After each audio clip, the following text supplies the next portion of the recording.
Hello fellow sim racers and welcome to the third episode of Talking Sims.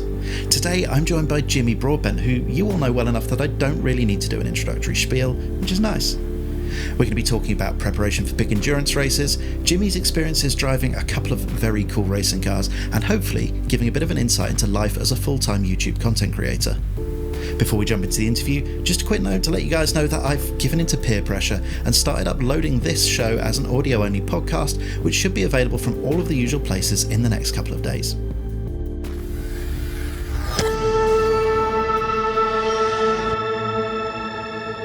Hey Jimmy man, how are you doing? Thank you so much for joining me here today. No worries, Chris. Good to be here. Currently enjoying my morning brew so I can actually wake up a bit and talk to you. But yeah, hopefully that works. It is very, very early. So I guess before we get into the big topics, I want to talk about the Skyline. I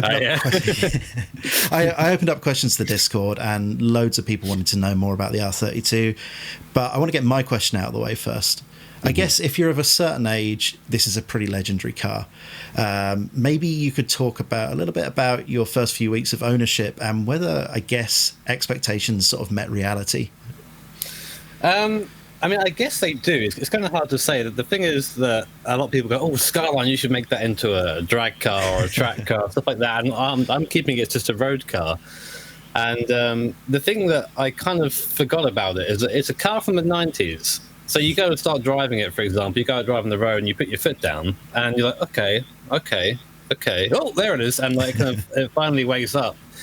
So driving on the road is actually it's not bad, but it's different from what I'm used to. I used to drive a 350Z, which naturally aspirates and does all the things very easily compared to that. Other than that, you wouldn't really know it's a 30-year-old car when you drive it. It's really smooth, and the high gas is a bit weird getting used to at the start, but once you do, it's fine. Other than that, it drinks. It drinks a lot. It drinks more than I do, which is impressive. So I think it's something about somewhere below 20 miles per gallon in driving around the town or whatever. And you might get 25 on the motorway. But yeah, it's great apart from the fact it has the sport suspension on. That's not so nice for the roads. Is it what you expected it to be, though? I mean, yeah. I mean, it kind of... It's a lot more. Like I said, like in the video that I put out about it, I don't really see myself as like an owner of it, more as a keeper or a guardian of it, and that is very much echoed in how people react to it. I mean, for example, I was driving around the other day, and some man in the van is like flashing me from behind. I'm like, oh Christ, is something falling off? Because that happens a lot to my cars. So I pulled into like the nearest lay-by. He followed me in. I thought, oh wait a minute, this is dodgy. And he gets out and goes, oh mate, I've got one of these. I haven't seen one driving around for ages. And he proceeds to show me all the pictures of his car on his phone, and like that kind of stuff doesn't happen in other cars. So it's a magnet for enthusiasts. Are you going to join the R32 Owners Club, assuming there is one?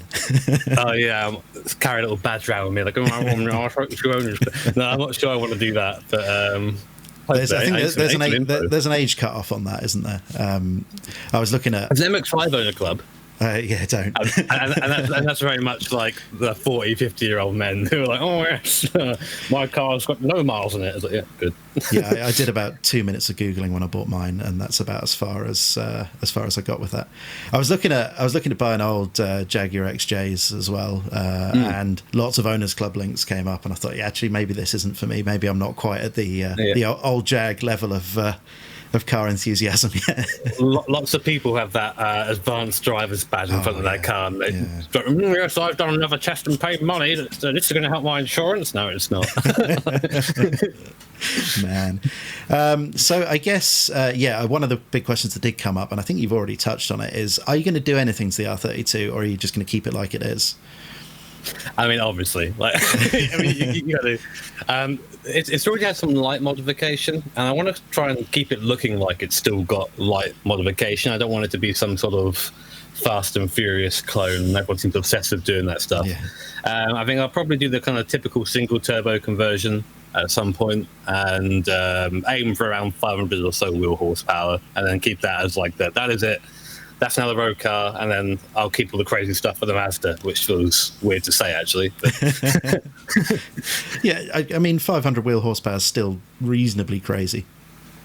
Yeah, I mean that's pretty quick. I mean, and this thing is quick as well. But the thing is, you get in it and you go, oh, man, I wish I had a bit more boost, because you kind of you feel it build and it kind of stops at the 0.8, 0.7 range, because you can't really go much higher than that.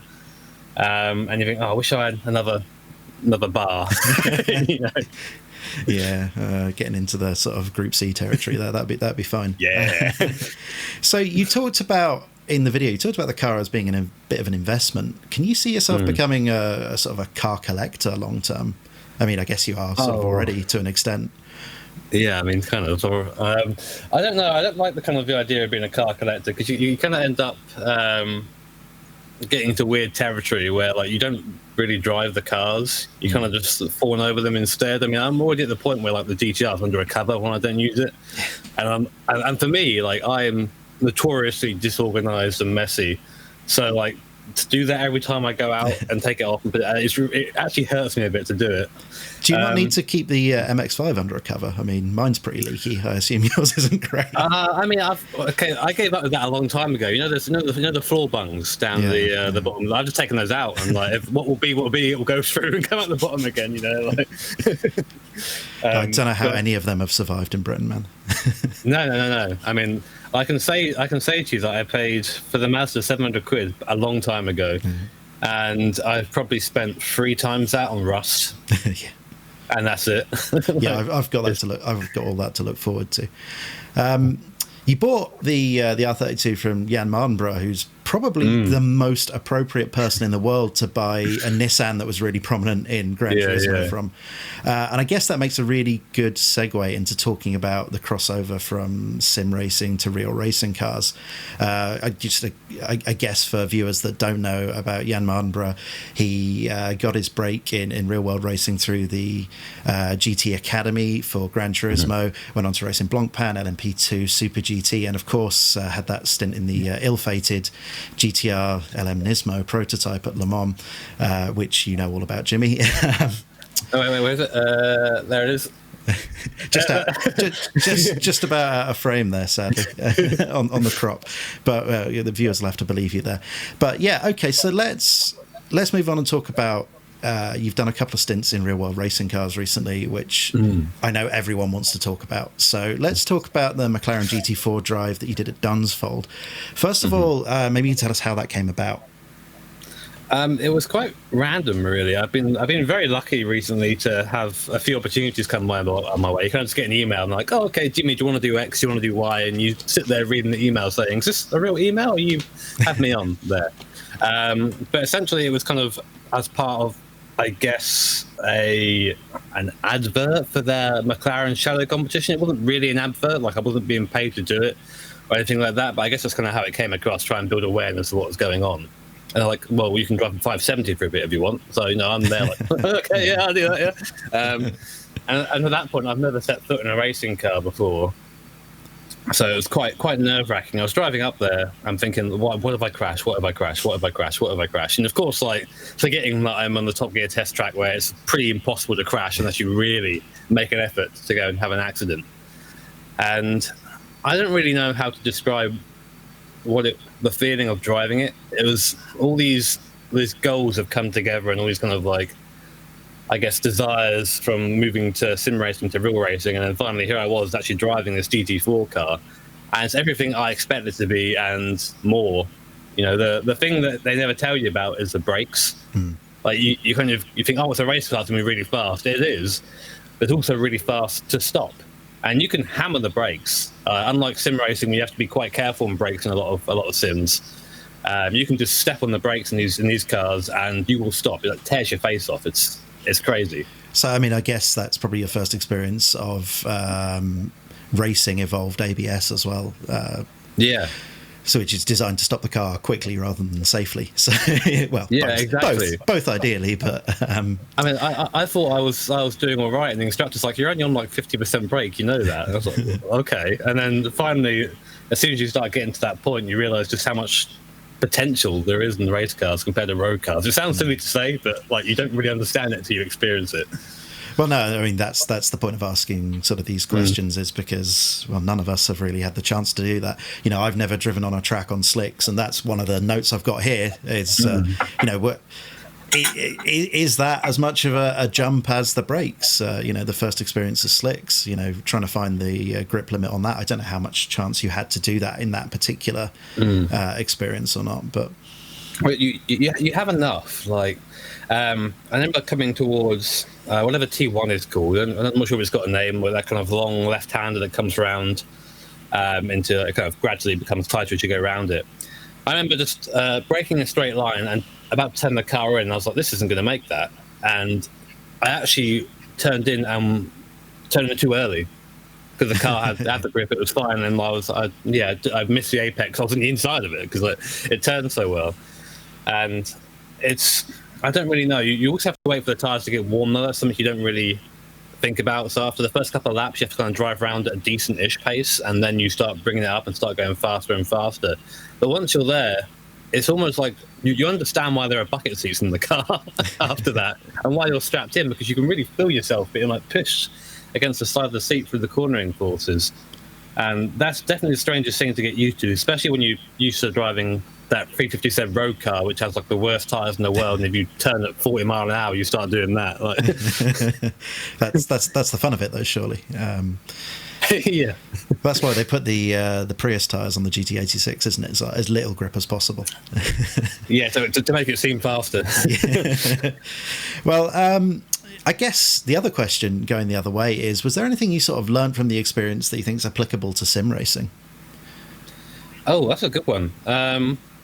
I think that in real life racing, in real cars, I'm a lot smoother on the wheel than I am in sims. And I think that we get a lot of kind of canned effects in sims, even through a direct drive wheel. Like some sims will still pump in a canned effect. You can usually turn it off somewhere, but you kind of find yourself putting that behind you when you get into a real car. The filter kind of turns off in your head and you start driving smoothly, and it becomes a bit different. But in terms of what I've learned, I'd say just the braking.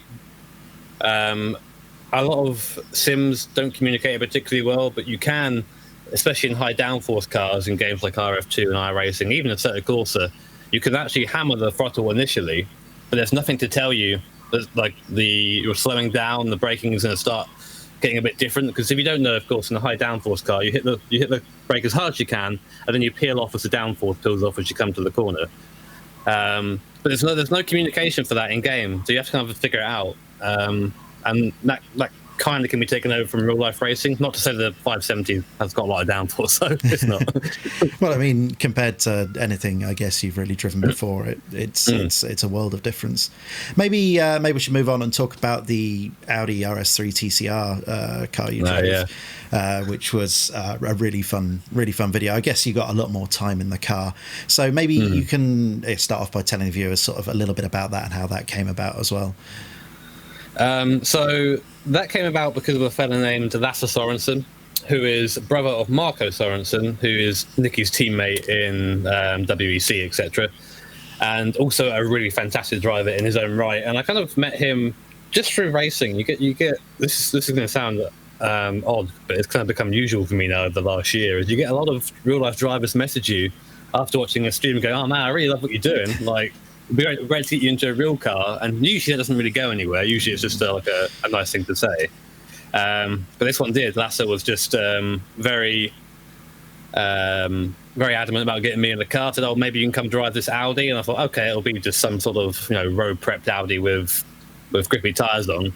And of course, I got there in Denmark, and now it's this fully fledged, essentially WTCR car. So that's kind of how that came about. And I think Lasse said there might be some opportunities to do some more stuff in the future, which of course I'm hanging on to with my skin in my teeth. But that's kind of how that happened. So I think I said before, it seemed from the video at least that you got a lot more time in the car than you did with the McLaren opportunity. Does that mean you sort of felt you got more opportunity to explore the limits of the car and the track when it wasn't broken? Yeah, when it wasn't broken, yeah. I think also the difference in how it was approached by the people running the event. So Lasse was part of this event team called Dream Concept, and they were essentially running the event and letting people go out in the car, etc. And excuse me. And they basically just said that, you know what, Jimmy, you can just go and drive it as much as you want. You know, there wasn't a guy with a laptop sitting over my shoulder. There wasn't like 4 or 5 people with cameras around me when I was doing the McLaren thing. It was just a race car at an airfield. And I was like, yeah, go drive it if you want. You know, it was a completely different attitude. So, and when I went out there, you know, Lass was saying, well, just go as fast as you can, and I'll tell you if you're doing something wrong. So I thought, all right. So I did that, and you know, he gave me a couple of tips, but otherwise you're kind of on the level straight away. And I felt that with the McLaren opportunity, I was a bit scared of the McLaren thing, so I didn't really drive as fast as I could probably have gone. In the Audi thing, I was like, right, no, I'm going as fast as I can this time. And it was a lot more enjoyable, I think. Yeah, so people often talk about front-wheel drive racing cars being less fun to drive, but I often think that's sort of a sim racer excuse for them over driving them. Yeah. What's your take on that, having driven the GT4 and the TCR? I had more fun driving the Audi than I did driving the McLaren, definitely. Like, it is front-wheel drive, as you said, and there is no traction control, but there is a really clever diff, which essentially acts as traction control. So you can really wail on it in the lower gears and, you know, really go quick with it. The only thing you've got to be careful of, and this is something that Lasse had to do before we went out, is the rear tyres. If they're not warmed up, then you have an issue where you can turn into the corner and the rear tyres go, nah, and you just slide round, which is not good. So Lasse had to go out and kind of like drive around and get them a bit warm. And there was actually a moment in the video as well. I'm not sure, it's on from an onboard camera, so it's hard to see. But there's a moment where that happened to me coming down the bottom, and you just plant the throttle and come out of it. But otherwise, the front-wheel drive cars they're really fun to drive. It's a lot more aggressive than the McLaren. The McLaren felt like it was being held back, whereas the Audi felt like it was going for it. You were driving it. Is it sort of tough to? I mean, we all know as sim racers, we all know those tricks like planting the throttle in a front wheel drive car to pull you out of situations like that. But is it tough to tell yourself the first time you do that in a real world situation? Is it tough to override the sort of preservation instinct there, or are the skills already sort of semi honed? I'd say that like a lot of stuff is just carried over. I mean, when I started going around, it was just instinct to hit the throttle. There was no like, oh, I should do this to correct it, like I've done in my sim racing training. Like, no, it too late. You just hit it, yeah, and that was fine. And it's the same thing whenever you have any little moment, you just correct it. There's no thought behind it. So I really do think that all the sim racing that I've done, and whilst I'm definitely not the best driver in the world, and in anything, you know, I like to think that I'm slightly above average, maybe, but it definitely prepares you, 100%. Cool, man. You made a video in Race Room, I think, like the following day after that video was released. Maybe you can talk about, you know, without getting into nitty gritty and comparing sims and stuff, but where the experience is right and perhaps where it diverges from the real world experience. I think the thing that a lot of sims miss, and unfortunately there's not really much you can do about this, is just the rawness of what it is to drive a racing car. Everything is incredibly visceral, including how it feels as well. And the big thing people say is, oh, is force feedback realistic, yada, yada, yada, and you can apply this across every sim. I said, no, it's not realistic in any sim, because the force feedback effects you are being given are essentially trying to make up for the fact you have no G-force. So they're just there to try and, well, give you the best feedback possible, but actually giving you that G-force you're kind of lacking. But otherwise, you know, it was fairly close. How the car kind of moves around in the fast stuff, how it kind of has an awkward shuffle in the low-speed corners, especially if it's set up to kind of tripod. All those cars are set up to essentially have the rear just be attached to the car. The front end does everything, you know. Yeah. So I think that, you know, the handling is quite close, and the way the cars react to it is quite close. It's just, for me, as someone who always tries to find the most immersion possible, you know, I love VR, and I love just blasting my ears with engine noise. It's always just trying to go that extra step to have it be that little bit more, I don't know, a little more believable. So there's no possibility for a full motion rig in the shed then? People have mentioned that a lot recently. I'm not really sure why, but you know what? I've tried motion rigs. I'm not sure about you, Chris, but I got to go to a couple one or two, of, yeah. Mm-hmm. Yeah. I've been to a couple of events, and I've always found them to be lacking. They're either lacking or they're delayed a little bit, and that's even worse. That makes you feel ill. Like, yeah, that was my experience. Was it felt laggy? It was like bad VR. Same sort of feeling for me. Not that I should be putting anyone off that is really into the motion side of things. Go give it a go, but it's like many things. It just needs to grow a bit, I think. Yeah, I mean we're a pretty small community, particularly in the sort of niche end of things. I don't know. You look at the number of people playing R Factor 2 on the Steam stats every week, and we're a small community, so things are going to move slowly. Although I'm sure you've noticed, as I have, the amount of commercial entities from outside of sim racing getting involved in what we're doing. There's a lot of money flowing in at the moment, which I hope works out really well for all of us. Yeah, hopefully. Rather than torpedoing the whole thing. Everyone loves bubbles. Right, let's get some questions from the Discord in, because on my list of questions, I have big bolded bits saying questions from Discord, and I've blasted past 2 of them already because I was on a bit of a roll. So, right, Oscar Hardwick asks, can you ask him who his favourite teammate he ever raced with is, and make sure he knows I asked? Basically, any time I didn't drive with Oscar was a blessing. I mean, to be nice to Oscar for a second, I'm sure he wants to hear it. You will never meet a more determined and aggressive driver than Oscar Hardwick. Should we ban him from the community races then? Is that you should ban him from everything, first of all. But I think if you say, Oscar, I need you to go and be in third place at the end of the stint, he will be in third place at the end of that stint, and there will be cars lying in the wake. All right, man, cool. Gear asks, what's your favourite car in sim racing? Oh man, this changes quite often, as you can probably imagine. I think like a car that I've loved for a long time has been the 962 in Assetto Corsa.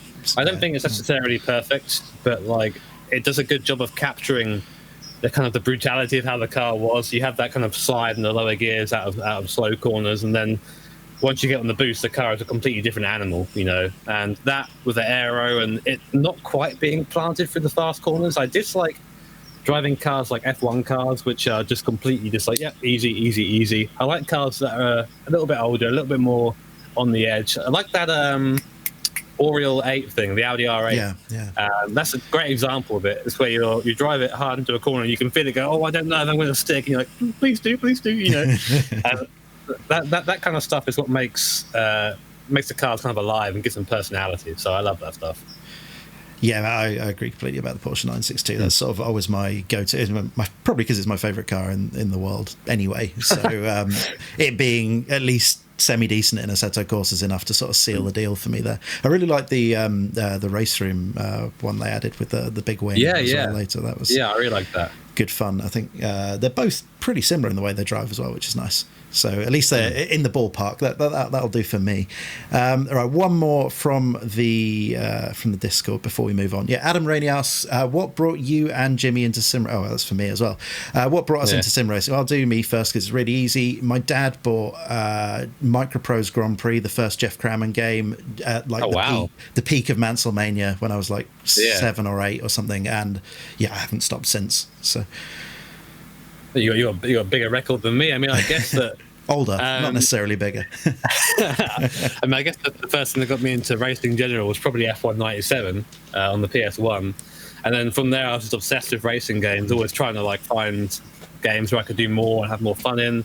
So I made the switch to Gran Turismo, then GT5, I didn't get to GT6 actually. I went from GT5 to R Factor on the PC and never looked back. That's back in 2012. And once you have a wheel and once you can drive an AE86 at Tsukuba, you're there. You're fine. I was well into that. I'll go one more from the Discord because it's a cheeky one. Why do you drive the tractor in iRacing rather than the Porsche?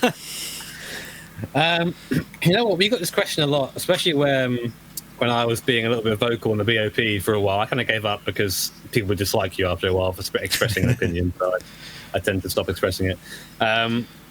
Basically because mainly it's one of Bailey's favourite cars. Bailey's my teammate and he loves the Audi R18. And at the time, it was a bit of an underdog. And we always like driving an underdog. And it's more kind of rewarding when you find something that works over these cars that are maybe a bit easier, a bit more approachable for people to go quick in. And we think outside the box and then we manage to go faster. That's always super rewarding. And again, like, Bailey and I aren't aliens. Bailey is closer to that than I am. So when you can fight with the guys who are considered aliens in your little tractor, it's very rewarding. So that's kind of why we stuck with it. I think that's a good segue to what we're about to talk about next. I want to sort of move on and talk about competitive sim racing and I guess big events in particular. Last month, you guys won the iRacing 24 Hours of Le Mans in the third split, which is a massive, massive achievement. First of all, congrats.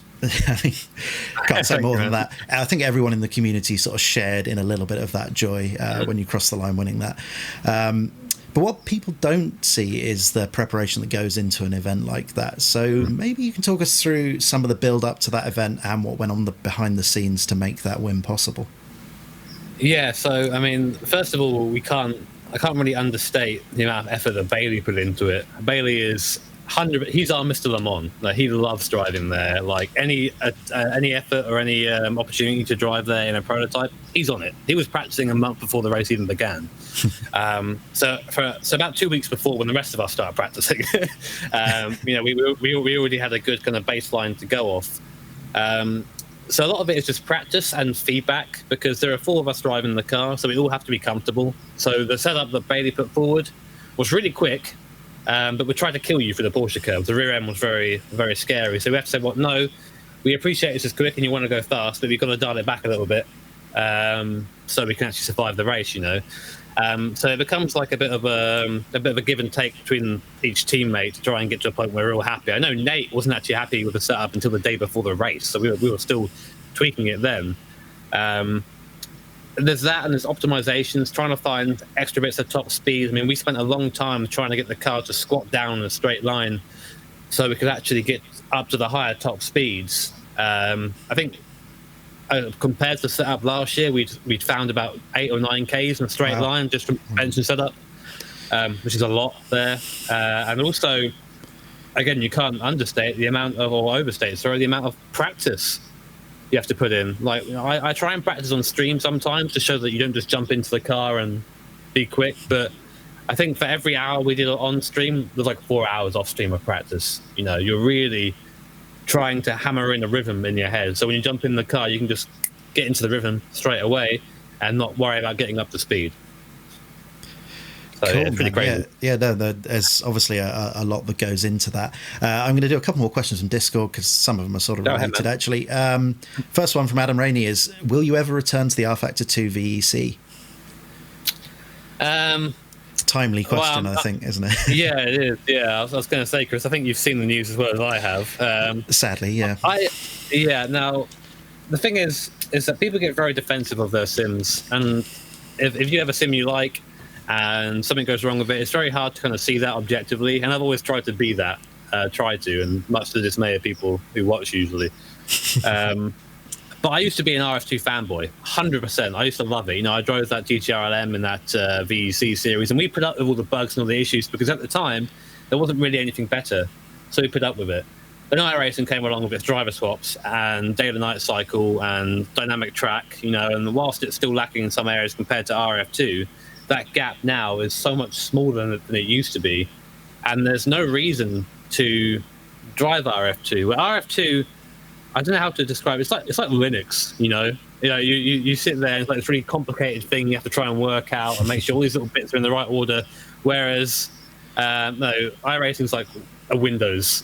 It just kind of works, like it most of the time. So you can focus more on the racing and not on all the really tedious stuff, like making sure you have the right upload speed, making sure you're doing the driver swap properly. Have you ever done a driver swap in RF2? I haven't. No, that's it's basically a process of things you have to do. Yeah. There's no just like button to click like an iRacing. You have to do like 4 or 5 things the right way. And then even if you do that, you get all your things done correctly. There's no guarantee your game will run okay. You might have an issue with the track, which is very, very often.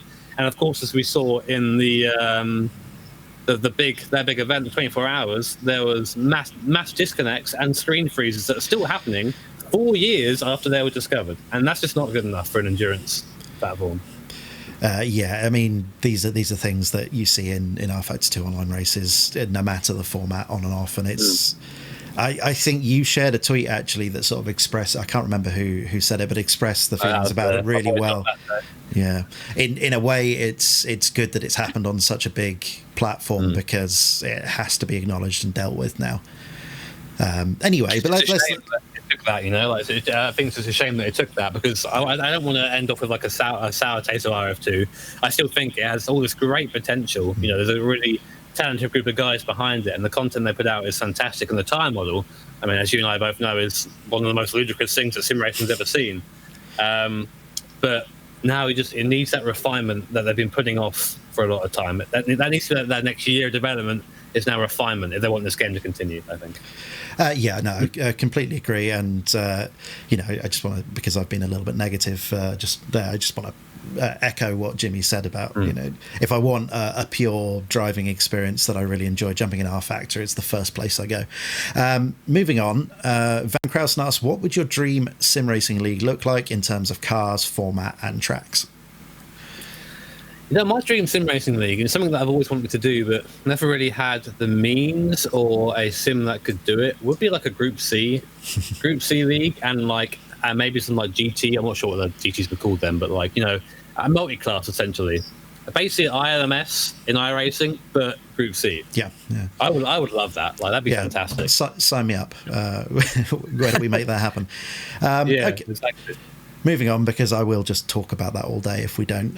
Silent Shock asks, if you had to choose, would you prefer commentating as a job or doing YouTube? Guns to your head. That's difficult. Yeah. I love doing commentary because you get to flex the nerd muscle that is the knowledge of racing and whatnot, and it's really great to get to imbue a race, or try to imbue a race of excitement, because that's kind of what gets people interested, right? As you watch a sim race with no commentary, or a race with no commentary, what's going on? Why should I care about this? But if you have someone kind of holding your hand and telling you this is fantastic, you should be excited at this, then that gets you interested, a la Murray Walker. But I think I would still probably pick YouTube, because the best thing about it is you get to interact with so many people, you get to talk to people and learn about their stories, and I've met so many interesting and awesome people through sim racing. Some of my best friends I've met through racing and YouTube, so I don't think I want to trade that. That makes sense to me, man. All right, Lava Cake asks, what's your favourite music? That's a nice, easy one, hopefully. Favorite music? I like a bit of synthwave, the retro stuff. You've probably heard it on the channel if you've ever been by. I just love that 80s vibe. That, and I've also been getting back into, I guess, kind of metal music recently. I used to be into that a lot when I was younger. Some people mix the two together, and that's where the erection is. Okay, I'm into that. That kind of stuff is always gets me going. Come on. Lava Cake asks, if you could dramatically improve just one aspect of your sim racing abilities, what would it be? I don't really know. I kind of like being at the level I am, where I'm not the fastest, because you tend to have races where they're a bit more unpredictable. Because when you have the sim races with people who are just amazing, it just tends to be a procession. Yeah. I would like the ability to get less angry when things go wrong, or where people do something incorrect, because sometimes you get really wrapped up in the competitive aspect of it, and then someone dives you from a year back and damages your car, and you're like, that person is the worst person in the world for these next 5 minutes, and then it passes, and you're like, oh man, that was silly to get mad about that. But I guess that's part of the competitiveness. I'd like a sort of sixth sense to know when I'm going to be dive bombed by a car in a lapping in a faster class. I mean, that'd be good. I mean, yeah. Basically, if you see me in your mirror and I'm on the inside of the track, then expect it. Oh no, that's telegraphing it. That's fine. It's when they're just you're at Le Mans or somewhere and you're going down to one of the chicanes on Mulsanne and they're 100 meters back and they just pull out from nowhere. That's a great tip. There you go. If you're a faster class driver, don't do what I'm doing, and telegraph the move. You're coming up to a guy behind you, pull over to the right hand side of the track, let him see you, and then dive him. It's more respectful. It is. Yeah. Right, where are we? Oh, okay. This is a good one. Van Krausen again asks, where the hell did the phrase "please no Punterino" come from? It was just a very weird, random thing. I have a friend I race with, a fellow we nicknamed him Coin. And this is back when I had about maybe less than 10,000 subscribers, and we did a set of course tourist days at the Nürburgring. And we were all driving together, and I maybe had a couple of contacts with people trying to get good laps in. And then my friend joined, and his name was Please No Punta Reno Jimmy as his join name at the top. So I thought that was hilarious. And it just kind of stuck. Like, it's so kind of strange. It was so random. So taking on a life of its own now, yeah. Yeah, pretty much. And now everyone asked me, Jimmy, I had like an Italian friend at the Gran Turismo event. Like, Jimmy, what is Pantorino? I'm like describe to him what it's like. No, it's just a silly made up nonsense word. But I think one of my favourite Jimmy moments has to be when you went up to Nicky Team. I guess it was Silverstone a couple of years ago, and asked him to say that on camera, and he's like, oh, I'm not saying that. I don't know what that is. I'm not saying that. Yeah, but someone tried to get Haye to say it. I think it was one of the Bathurst races, and he was just like, nah, I'm not saying that. Just like walked away. Okay, fair enough. Yeah, I bumped into him at Le Mans and wasn't going to go for that.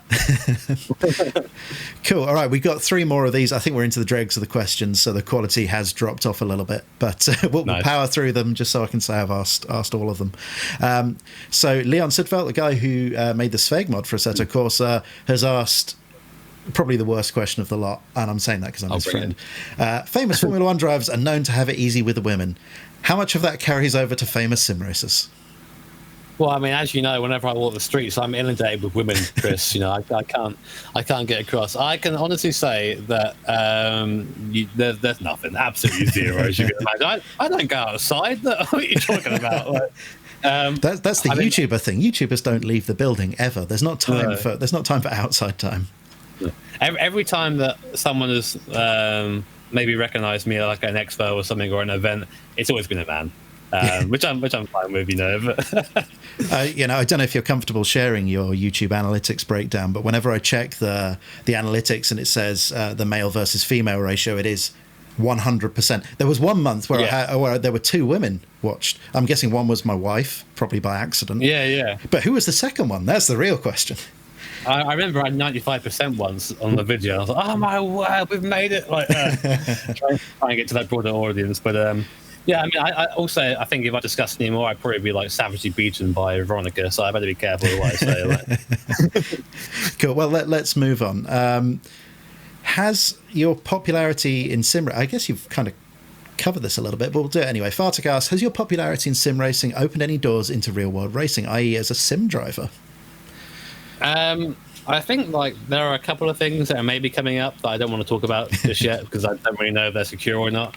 But the short answer is yes. You know, racing's about sponsorship and about having eyes on your car.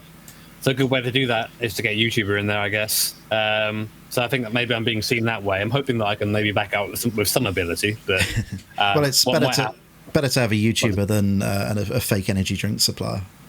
Oh yeah, you know.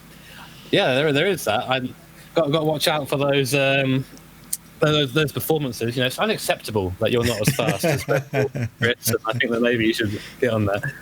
Oh man, I don't know if you've seen, but the board this morning of Rich like, Energy.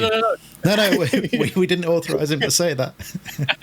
This is the best thing that's happened this Formula One season, which I guess probably says something about what's going on track a little bit, but equally, I'm thoroughly enjoying this. Rich Energy are a gift. Everyone loves a bit of drama, you know. But then you also think, is it some sort of genius marketing campaign? Because no one's talking about Rich Energy otherwise, so very true. Right, final question from the Discord, and I think I have to ask this because pronouncing his name is going to be pretty tough.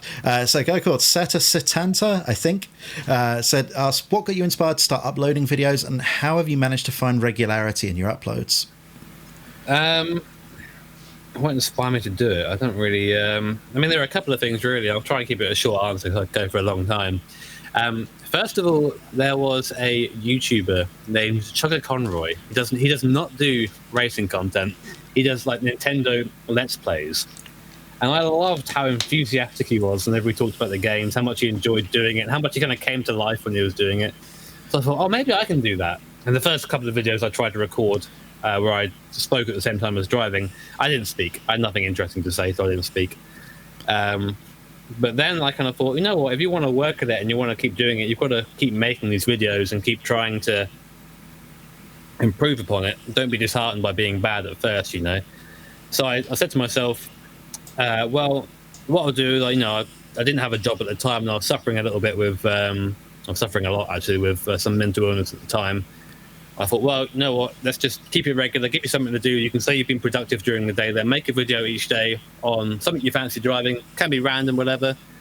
And I just did that and kept going and kept pushing it and kept pushing it. And I don't do one every day now because unfortunately my brain can't do that. But yeah, that's how it kind of started and how I continued.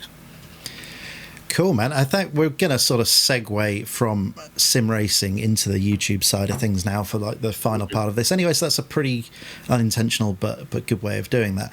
I guess, I mean, you're rapidly approaching 300,000 subs, which is nuts. You're averaging 130,000 daily views this month, which I think would be impressive numbers for like a local TV station, let alone a really niche YouTube channel. So yeah. I get the impression that sim racing is getting bigger and bigger very rapidly at the time. Is that something that you're feeling and you're seeing? Yeah, I mean, I think so. You know, you see the amount of events that are now being put on, you know, F1 esports with the Gran Turismo stuff going on as well. And whilst, you know, some elitists might say, oh, that's not a sim, you know, but you're kind of missing the point, I think, of what these are doing.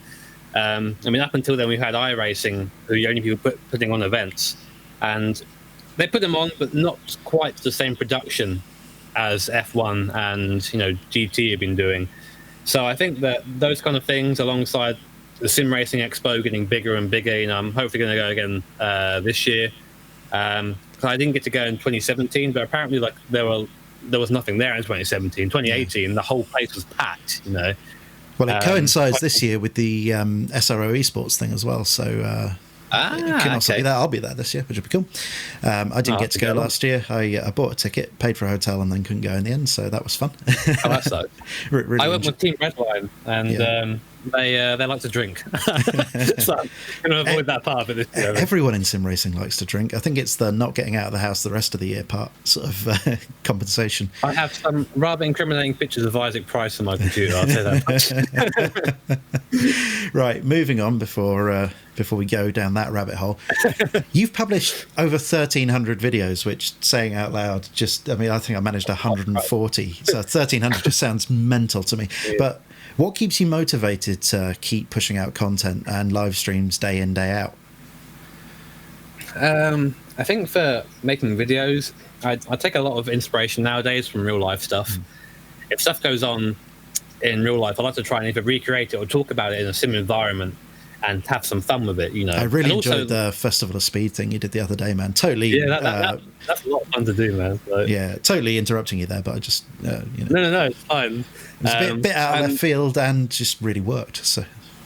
Yeah, I mean, when you're making that kind of video, you think, oh man, I hope this works, because those kind of videos take a lot longer than your kind of average record and talk, and people don't really realise that, I think, sometimes. So I was really happy to see that people enjoyed it. But you know, not every video can be that way, because there are only so many ideas you can come across, and you can make work and make interesting from a point of view of a viewer. Like some people were saying, "Oh, Jimmy, you should replace your Nordschleifer series with Goodwood." It's like, that's great, but how do I fill, you know, maybe 10, 15 minutes of me doing 2 or 3 runs up Goodwood? You know, it's kind of hard to do. But man, I struggled to make the review of the Goodwood mod long enough, because it's a 40-second long track, you know, or 35 exactly. In a really quick car, you know. So you have trouble doing it, but that's part of the fun, I guess. Part of the challenge is doing that. And for the streams, I mean, a lot of people in the streams, and they, you know, it's a weird way to say it. I see the stream chat as kind of like a friend almost. You know, I go in there and I talk to them, and I talk about things happening in my life, be they good or bad, and we have that's also returned from the chat. You know, we'll discuss things that aren't racing. It's almost like going to a bar with your mate, but your mate is like 3,000 people. Well, as we've discussed, some racers don't leave the building, so no, exactly. You're going to have to do it in an online lobby somewhere, aren't you? I'll sit here with my pint of water instead and love that. Man, YouTube is a pretty relentless beast. It's always demanding more content. How do you manage the burnout? I'm asking that one for a friend. I've had burnout a couple of times. Usually when there's like a bad result or something goes wrong or I make a mistake, and it can feel pretty negative for me because YouTube is essentially like it's a very big part of my life. So if that's going wrong, then a big part of my life is going wrong, and I feel sad about it. And usually I say, and it's very hard to take this because, as you know, YouTube is relentless, and if you go away for any extended period of time, your channel suffers. But take the time off, explore other avenues. There was a point where I streamed on Twitch a couple of times, just casual games, just games that weren't racing, just so I could sit down and really chomp a bit with some people and try and get into the point where I was struggling. Yeah, you've kind of preempted the next question a little bit there, which is that a lot of gamers are turning to Twitch for a variety of reasons. But I always get the impression every time I look at it that the audience of actual just casual viewers is far, far, far smaller than YouTube. Is that your experience?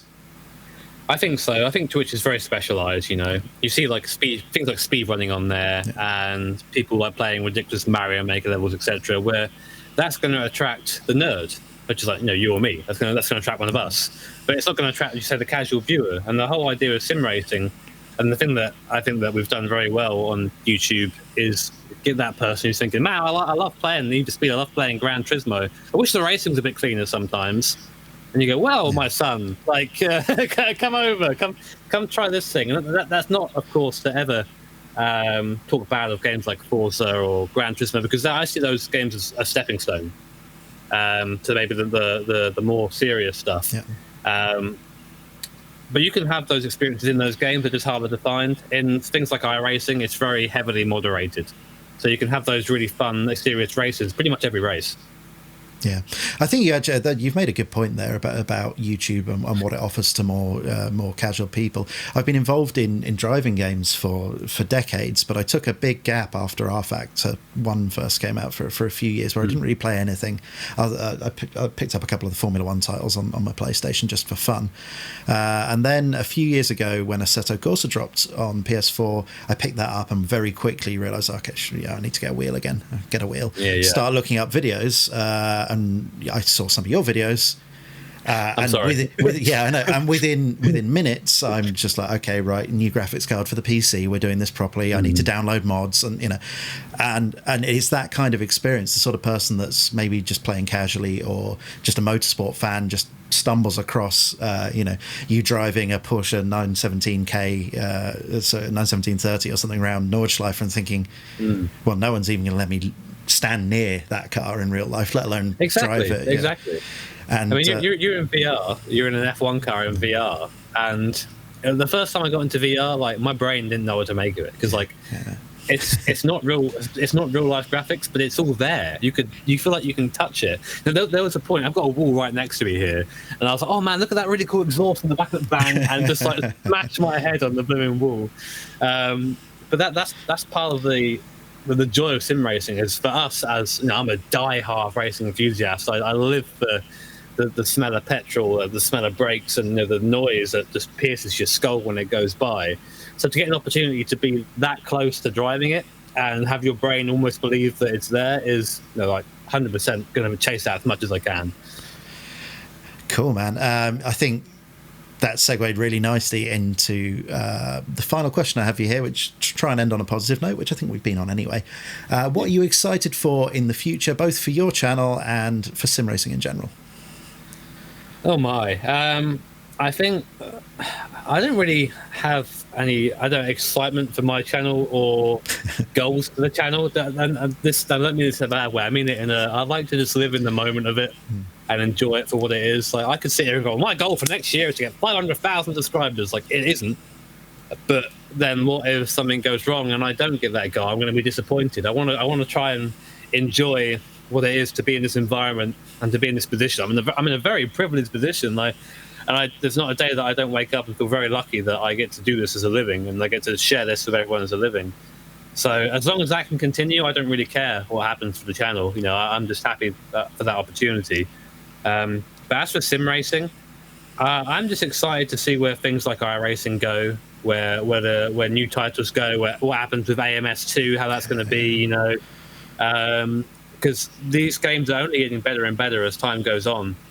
We're getting closer and closer. I mean, if I had said to myself back when I was playing mods of F1 cars in RF1 on bad modded circuits, that you're going to get VR and get to drive and this and feel like you're actually driving it with a direct drive wheel setup and proper pedals and a gear stick, it's come along very quickly, and I'm hoping that kind of level of progress can continue. I couldn't agree more, man. I guess that brings us to the end. Thank you so much for joining me, man. It was an absolute pleasure, and thank you for giving such sort of detailed and open answers. Well, thank you for having me on, Chris. It's great to chat with you. I hope you guys enjoyed it too. So guys, I hope you enjoyed the video. If you did, it would be great if you could hit the like button and subscribe to the channel so you can see more content like this in the future. As I said, these are going to start going out to regular podcast apps in the next couple of days once all the syndication's sorted and the RSS feed has been picked up by the likes of Google, so you'll be able to check this out in an audio format very soon. All that's left to say, I guess, is goodbye, thanks for watching, and enjoy the rest of your day.